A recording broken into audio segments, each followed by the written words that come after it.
నా సంకల్పం స్వర్ణ ఆంధ్రప్రదేశ్ చేయాలని.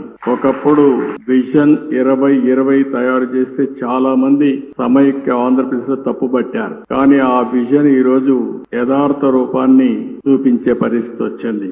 ఈ రోజు ఏదైతే విజన్ 2047 స్వర్ణాంధ్ర దిశగా ఆలోచిస్తున్నాం. నేను స్వామీజీకి ఒకటే హామీ ఇస్తున్నా, ఏదైతే సంపద రావాలి, అదే విధంగా మీ అందరికి ఆనందంగా ఉండాలి. సంపద ఇవ్వడంలో మేము ముందుకెళ్తాం గాని ఆనందంగా మీరు ఒక పద్ధతి ప్రకారం ఉండాలంటే అది స్వామీజీ వల్లనే సాధ్యం అని చెప్పి కూడా నేను మీ అందరికీ తెలియజేస్తున్నా. ఎప్పుడు కూడా యథార్థాన్ని చెప్పే పరిస్థితిలో ఉండాలి. స్పిరిచువాలిటీ కూడా మనకు ఉండాల్సిన అవసరం ఉంది. అదే సమయంలో భగవంతుడు ఆశీస్సులు కూడా మనకు ఉండాల్సిన అవసరం ఉంది. ఆ భగవంతుడికి దగ్గర చేర్చే వ్యక్తే మన పూజ్యశ్రీ స్వామీజీ అని చెప్పి కూడా నేను మీకు తెలియజేస్తున్నా. చాలా మందిని చూశాం గాని నాదస్వరంతో మన అందరికీ సమస్యలుంటే పరిష్కారం చేసే శక్తి ఒక్క మన స్వామికే ఉండడం మనందరి అదృష్టం కూడా.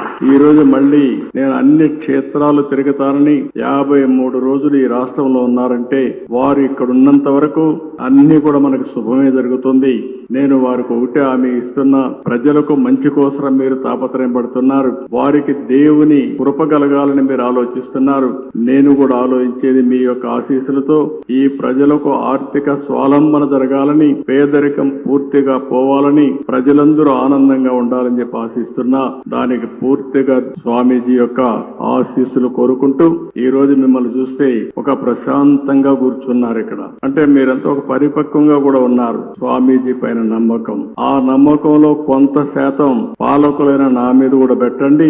మీకు స్వర్ణాంధ్రప్రదేశ్ దిశగా ముందుకు తీసుకుపోయే బాధ్యత నేను తీసుకుంటానని మరొక్కసారి మీ అందరికీ హామీ ఇస్తూ